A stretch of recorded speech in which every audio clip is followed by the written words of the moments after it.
data jumlah penanganan perkara yang menarik perhatian masyarakat seluruh Indonesia. Ya, ada sebanyak 184 perkara. Sekaitan dengan itu, Bapak Jaksa Agung juga mengapresiasi dan bersyukur kepada seluruh komponen anak bangsa atas situasi ini, karena di tahun 2024 ada tertib hukum, ya, ada tertib hukum yang dapat terjaga dengan baik, ditandai dengan berbagai agenda nasional dapat berjalan dengan baik. Saya kira ini hal yang harus kita syukuri, ya. Kemudian Bapak Jaksa Agung juga menyampaikan terima kasih kepada seluruh media sebagai bagian dari pilar keempat demokrasi, karena telah dapat menjalankan tugas dan fungsinya bagi pembangunan Indonesia yang berkelanjutan. Dan diharapkan di tahun 2025 tentu peran media juga akan semakin lebih besar lagi. Dan yang terakhir, Kejaksaan Republik Indonesia akan terus berperan aktif dalam menjalankan dan mewujudkan reformasi politik, hukum, dan birokrasi, serta memperkuat pencegahan dan pemberantasan tindak pidana korupsi dan narkotika, sebagaimana merupakan bagian dari asta-cita pemerintahan Presiden Prabowo Gibran. Itu hal yang Bapak Jaksa Agung sampaikan agar media dan seluruh komponen anak bangsa dapat memahaminya dengan baik. Rekan-rekan media, izinkan kami juga menyampaikan capaian kinerja pada Kejaksaan Republik Indonesia tahun 2024 dalam semua bidang, ya. Setelah kami kompilasi nanti,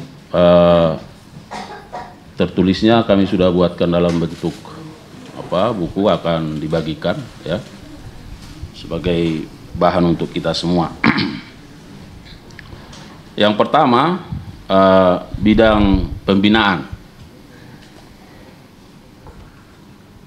Satu, realisasi anggaran sebesar 18.628.589.118 rupiah, atau setara persentase mencapai 97,43%, ya, 97,43% dari pagu anggaran sebesar 19.114.301.734.000 rupiah. Jadi saya kira ini satu prestasi, catatan yang sangat luar biasa, karena penyerapan anggaran realisasi bisa sampai 97,43%.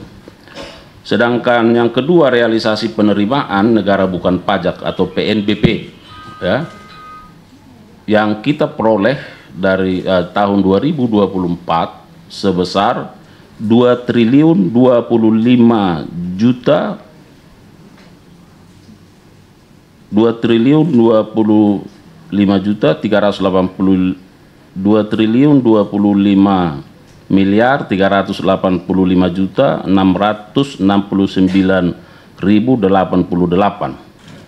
Jadi 2 triliun lebih. Itu menyangkut PNBP. Dari target, tentu ada targetnya, ya.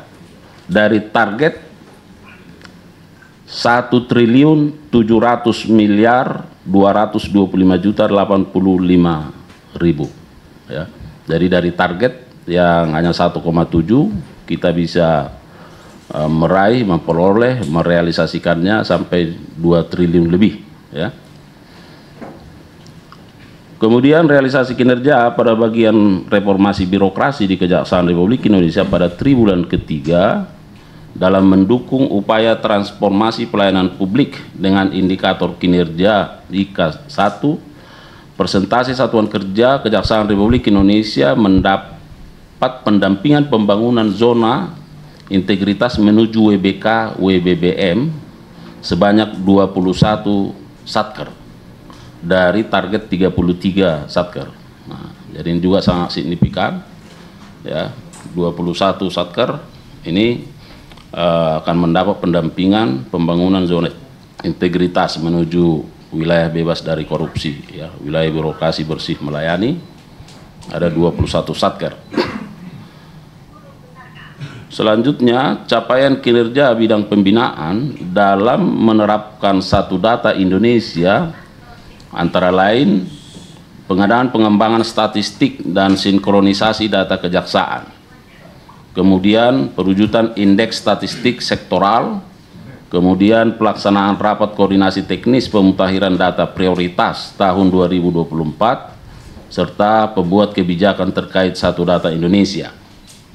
Dan terakhir, capaian kinerja bidang pembinaan dalam menerapkan sistem pemerintahan berbasis elektronik atau SPBE, antara lain telah melaksanakan 13 kegiatan indeksasi SPBE dan 5 kegiatan dalam implementasi kebijakan arsitektur SPBE. Itu terkait dengan capaian kinerja bidang pembinaan.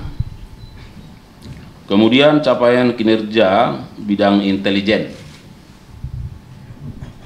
Dia bersifat operasi dan kegiatan. Dapat kami sampaikan bahwa Satgas 53 melakukan 21 kegiatan. Kemudian Satgas pemberantasan mafia tanah ada 222 kegiatan. Satgas percepatan investasi 226 kegiatan. Kemudian Satgas Intelijen Reformasi dan Inovasi atau SIRI ada 84 kegiatan. Jaksa Garda Desa 2.907 kegiatan. Pengamanan Proyek Strategis Nasional atau PSN 89 PSN dan 28 proyek IKN. Pengamanan Proyek Strategis Daerah atau PSD 3.028 kegiatan. Kemudian tabur atau tangkap buron 82 orang, dan Luhkum Penkum atau penyuluhan dan penerangan hukum 7.644 kegiatan. Selanjutnya, capaian kinerja bidang tindak pidana umum. Rekan-rekan media, dapat kami sampaikan yang pertama bahwa data jumlah penanganan perkara tindak pidana umum tahun 2024, jumlah berkas SPDP, surat pemberitahuan dimulainya penyidikan, sebanyak 171.233 SPDP. Sedangkan jumlah berkas perkara diterima 131.378 berkas perkara. Berkas yang dinyatakan lengkap atau P21 sebanyak 125.296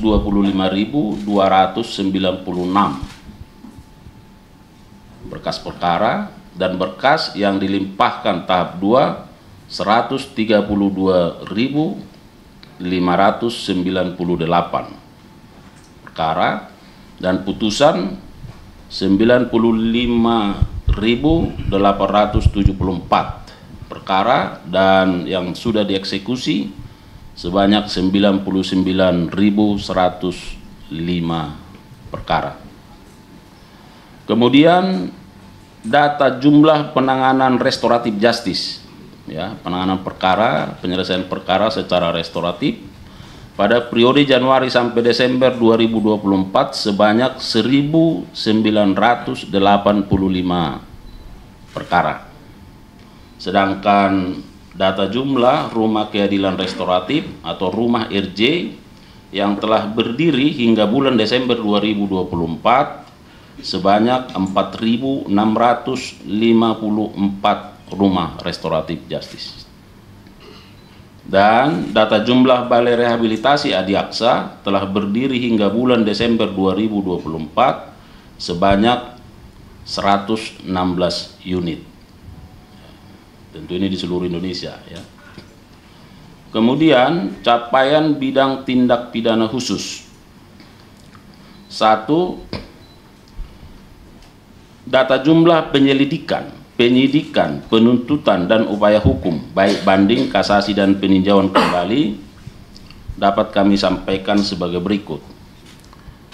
Tindak pidana korupsi, penyelidikan 2.316 perkara, penyidikan 1.500 perkara. Penuntutan 2036 perkara, eksekusi 1836 perkara. Nah, kemudian upaya hukum banding sebanyak 511 perkara, kasasi 420 perkara, dan peninjauan kembali sebanyak 59 perkara. Itu untuk tindak pidana korupsi. Untuk tindak pidana perpajakan, karena penyidikannya bukan dari kita, maka penuntutannya sebanyak 73 perkara, eksekusi 51 perkara, upaya hukum banding 8 perkara, kasasi 3 perkara, peninjauan kembali 3 perkara. Untuk tindak pidana kepabeanan, penuntutannya 51 perkara, eksekusi 35 perkara, upaya hukum banding 2 perkara, kasasi 3 perkara, dan peninjauan kembali 3 perkara. Sedangkan untuk tindak pidana cukai, penuntutannya 157 perkara, eksekusi 131 perkara, upaya hukum banding 17 perkara, kasasi 13 perkara. Kedua, data jumlah penanganan perkara yang menarik perhatian masyarakat seluruh Indonesia. Ya, ada sebanyak 184 perkara. Total perhitungan kerugian negara sebesar 310 triliun 608 miliar 424 juta 224.032 rupiah, dan USD 7.885.857,36 serta 58,135 kilogram emas. Ya. Nah, ini belum dikonversi dengan harga emas November tahun 2018 ya. Nah, dengan perincian sebagai berikut. Dugaan tindak pidana korupsi pada tata niaga komoditas timah di wilayah IUPT Timah tahun 2015 sampai 2022 itu jumlah kerugian negaranya sebanyak 300 triliun 3.263.938,13 rupiah. Sedangkan untuk dugaan tindak pidana korupsi proyek pembangunan jalur kereta api besi Tanglangsa pada Balai Teknik Perkeretaapian Medan tahun 2017 sampai 2023 sebesar 1 triliun rupiah. Kemudian dugaan tindak pidana korupsi penyalahgunaan wewenang dalam penjualan emas oleh butik emas Logam Mulia Surabaya 01 Antam tahun 2018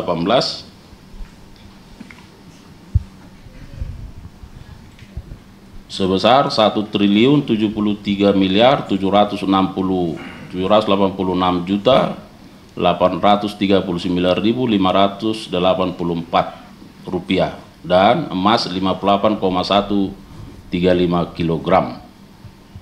Dugaan tindak pidana korupsi pada pengelolaan kegiatan usaha komoditas emas tahun 2010 sampai dengan 2022 sebanyak 24.miliar,587.229.549,53 rupiah. Dugaan tindak pidana korupsi dan tindak pidana pencucian uang dengan tindak pidana asal ya, tindak pidana korupsi dalam kegiatan usaha perkebunan kelapa sawit yang dilakukan oleh PT Duta Palma Group di Kabupaten Indragiri Hulu kerugian keuangan negaranya 4.708.951.640 rupiah, dan USD 7.885.857,36. Itu yang USD. Sedangkan tindak pidana korupsi dalam kegiatan importasi gula di Kementerian Perdagangan Jakarta tahun 2015 sampai 2023 sebesar 400 miliar rupiah. Jadi total 310 triliun lebih, USD-nya 7.885.000, emasnya 58,135 kg. Total perhitungan kerugian lingkungan hidup sebesar 73 triliun 920 miliar 690 juta 300.000 rupiah, ya, dengan perincian sebagai berikut. 1. Kerugian lingkungan hidup pada kawasan hutan di kawasan Indragiri Hulu, Provinsi Riau dalam perkara dugaan tindak pidana korupsi dan tindak pidana pencucian uang dengan tindak pidana asal, tindak pidana korupsi dalam kegiatan usaha perkebunan kelapa sawit yang dilakukan oleh PT Duta Palma Group sebesar 73 triliun 920 miliar 690 juta 300.000 rupiah.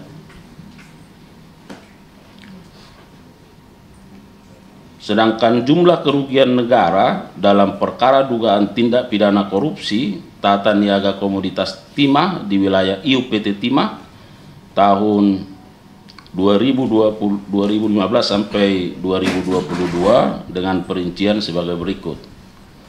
1. Kerugian keuangan negara atas aktivitas kerja sama penyewaan alat processing pengelogaman timah yang tidak sesuai ketentuan. Itu totalnya 2.284 miliar 950 juta 217.912,14 rupiah. Jadi kalau agak membaca karena tidak ada ditulis, jadi harus kita yang rupiahnya, ya kan? Nah itu dia. Jadi harus maklum. Dan pembayaran kerjasama penyewaan alat processing pengelogaman timah oleh PT Timah ke 5 smelter swasta dan HPP smelter PT Timah Tbk. Ini yang pertama tadi 3 triliun 23 miliar 880 juta 421.362,90 rupiah. Sedangkan HPP smelter PT Timah itu 738 miliar 930 juta 203.450,76 rupiah. Kerugian keuangan negara atas pembayaran biji timah dari tambang timah ilegal itu 26 triliun 648 miliar 625 juta 701.519 rupiah. Sedangkan kerugian keuangan negara atas kerusakan lingkungan akibat tambang timah ilegal, ini menurut ahli lingkungan hidup, ya, sebanyak atau sebesar 271 triliun 69 miliar 688 juta 18.700 rupiah. Jadi totalnya ada 300 triliun. Jadi supaya masyarakat, teman-teman media bisa merinci dan memahami, ya, bagaimana kerugian yang 300 triliun tersebut. Yang ketiga, data jumlah penyelamatan keuangan negara, ya, yaitu jumlah penyitaan dan pemblokiran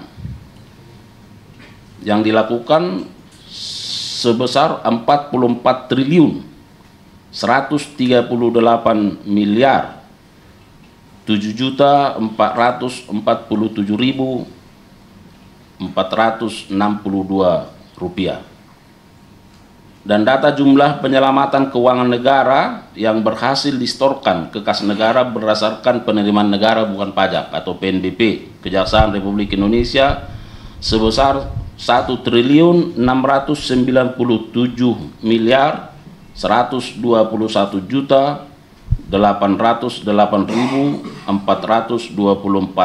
rupiah.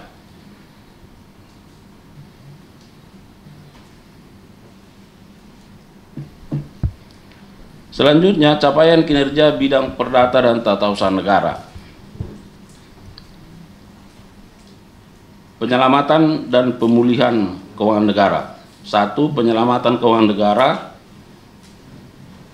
sebesar 26.399.394,20 rupiah dan emas seberat 107.441 kg. Yang kedua, pemulihan keuangan negara sebesar 4.183.582.212,17 rupiah. Nah, sedangkan penanganan perkara bantuan hukum perdata yang bersifat litigasi, ya, dari 1.224 perkara telah diselesaikan 565 perkara, ya, itu yang litigasi. Sedangkan yang non litigasi sebanyak 26.788 perkara dan sudah diselesaikan 8.310 perkara. Untuk bantuan hukum tata usaha negara, kalau tadi yang perdata, ini tata usaha negara yang bersifat litigasi 224 perkara dan telah diselesaikan 116 perkara. Sedangkan pertimbangan hukum ada sebanyak 11.315 perkara dan telah diselesaikan sebanyak 6.549 perkara. Dan untuk pelayanan hukum dan tindakan hukum lainnya sebanyak 10.732 perkara dan tentu diselesaikan sebanyak itu, ya, sebanyak 10.732 perkara. Lalu bagaimana kinerja tim Satgas BLBI, ya? Capaian tim A Satgas BLBI itu sebesar 9.926.788.168 rupiah. Sedangkan USD 27.815,70. Capaian tim B Satgas BLBI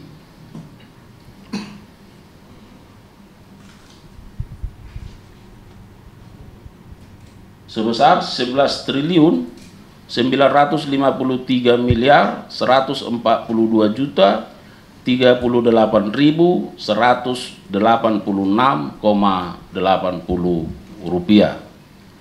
Sedangkan capaian tim C Satgas BLBI dengan luas tanah 9.252.662,57 meter persegi dengan nilai sebesar 11.399.379.892 rupiah. Dan pendampingan program pengendalian inflasi dan penanggulangan kemiskinan ekstrim, ya, yang dilakukan oleh bidang Datun sebanyak 4.746 kegiatan. Sedangkan di bidang pidana militer, ya, capaian kinerja di tahun 2024, penyelidikan ada 1 perkara, penyidikan 3 perkara, penuntutan 6 perkara, eksekusi 3 perkara. Nah, koordinasi penindakan 10 kegiatan, koordinasi penuntutan 10 kegiatan, dan koordinasi eksekusi upaya hukum luar biasa dan eksaminasi 11 kegiatan. Capaian kinerja untuk bidang pengawasan ya tahun 2024. Inspeksi umum dilakukan 575 kegiatan.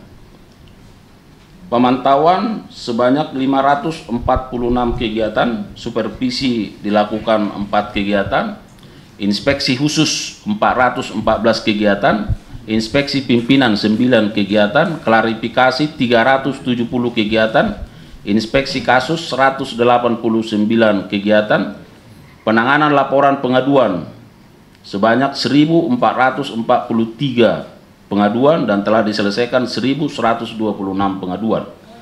Penjatuhan hukuman disiplin ringan sebanyak 25 orang, penjatuhan hukuman disiplin sedang 53 orang, penjatuhan hukuman disiplin berat 60 orang. Tindak lanjut PAM SDO, nah ini yang Satgas 53 yang telah dijatuhi hukuman 16 orang yang terdiri dari 15 jaksa dan 1 tata usaha. Kemudian nilai sistem pengendalian intern pemerintah atau SPIP Kejaksaan tahun 2024 senilai 3,140, jadi terdefinisi atau baik.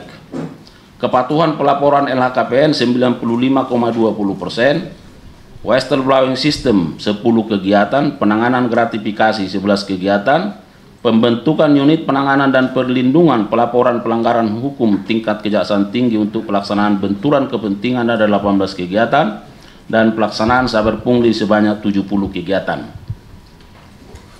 Dan selanjutnya kami akan sampaikan kinerja di bidang Badan Pendidikan dan Pelatihan. Dukungan penyelenggaraan diklat. 1. Penetapan Kejaksaan Corporate University telah dilaksanakan mulai bulan September 2024 ya, setiap hari Rabu dilakukan secara daring dengan peserta seluruh ASN Kejaksaan dan telah mencapai 18.523 peserta dengan sertifikasi. Kemudian yang kedua, peluncuran Adiaksa Learning Center, sistem pembelajaran yang disediakan untuk mendukung pembelajaran Kejaksaan Corporate University yang terus berlangsung ke depan.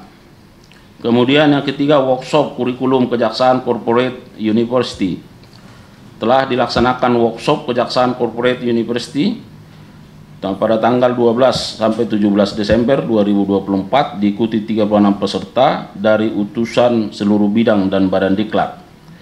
Nah, yang kedua, standarisasi pendidikan dan pelatihan serta jaminan mutu. Bimbingan teknik sistem manajemen mutu dan sistem manajemen anti penyuapan. Ini telah dilaksanakan pada tanggal 3 sampai 4 Desember, diikuti 42 peserta terdiri dari pegawai eselon 3 dan 4. Nah, ini bimbingan teknik sistem manajemen mutu dan sistem manajemen anti penyuapan. Sedangkan audit internal mengenai sistem manajemen mutu SMM ISO 9001/2016 dan sistem manajemen anti penyuapan atau SMAP ISO 37001/2016 telah juga dilaksanakan tanggal 11 sampai 16 Desember. Nah, selanjutnya di Pusat Diklat Manajemen dan Kepemimpinan. Yang pertama, pelatihan kepemimpinan pengawasan angkatan 1 sampai 6. Itu sebanyak 178 peserta dinyatakan lulus ya. Kemudian pelatihan kepemimpinan administrator angkatan 1 sampai 6. Pesertanya 178. Kemudian pelatihan dasar CPNS tahun 2024 sebanyak 7.722 peserta, dan manajemen risiko 2 angkatan itu sebanyak 60 peserta, sehingga total sertifikasi diklat manajemen dan kepemimpinan sebanyak 8.224 peserta dinyatakan lulus atau tersertifikasi. Pusat Diklat Teknis Fungsional. Satu, pencapaian rencana kerja pemerintah tahun 2024 serta kegiatan prioritas nasional tahun 2024 ada 7 jenis diklat dengan 31 angkatan dan jumlah peserta 890 orang. Yang kedua, diklat kebutuhan organisasi, ada 8 jenis diklat dengan 15 angkatan dan 480 peserta. Yang ketiga, diklat teknis sentra diklat atau diklat repressor course KUHP sebanyak 3 angkatan di Kota Mataram, Makassar dan Medan sebanyak 150 peserta. Nah, pelatihan untuk revitalisasi sentra diklat secara hybrid itu karena kita punya beberapa sentra diklat di Diklat Medan itu 5.783 peserta, kemudian di Palembang 5.783, di Bandung 5.733, di Semarang 5.733, kemudian di Surabaya 5.783 dan di Makassar 5.783. Sedangkan diklat pendidikan dan pelatihan jaksa atau PPPJ ada 2 angkatan tahun 2024. Angkatan pertama sebanyak 349 orang dan angkatan 2 sebanyak 624 orang. Program kerjasama perguruan tinggi, ya, beberapa pegawai kita yang mengikuti program kerjasama ada 15 orang dinyatakan selesai dan 110 orang dalam tahap perkuliahan saat ini.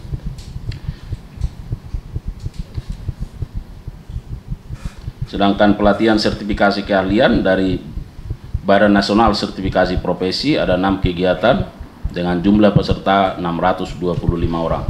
Dan terakhir rekan-rekan media, untuk capaian kinerja Badan Pemulihan Aset,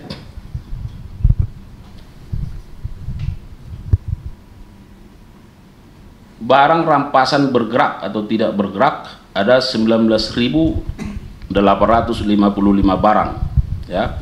Sedangkan jumlah penyelesaian, penyelamatan dan pemulihan aset barang rampasan negara melalui mekanisme 1 lelang eksekusi itu senilai 288.451.952.475 rupiah. Sedangkan setoran uang tunai senilai 664.775.238 rupiah. Sedangkan penyelesaian uang pengganti itu sebesar 211.807.709.732 rupiah, dan penjualan langsung sebesar 302.794.818 rupiah, sehingga total jumlah penyelesaian atau penyelamatan dan pemulihan aset barang rampasan negara itu sebesar 1.255.249.058 rupiah. Ini beberapa hal yang bisa kami sampaikan kepada rekan-rekan media terkait dengan capaian kejaksaan di tahun 2024, dan tentu kita harapkan sesuai dengan 4 poin di atas yang sudah kami sampaikan bahwa kami akan terus berkomitmen kuat dalam rangka menjalankan tugas fungsi dan kewenangan kejaksaan di bidang penegakan hukum, ya. Mudah-mudahan di tahun 2025 tentu penegakan hukum kita akan semakin berkualitas, akan semakin bermartabat, dan tentu akan semakin lebih baik.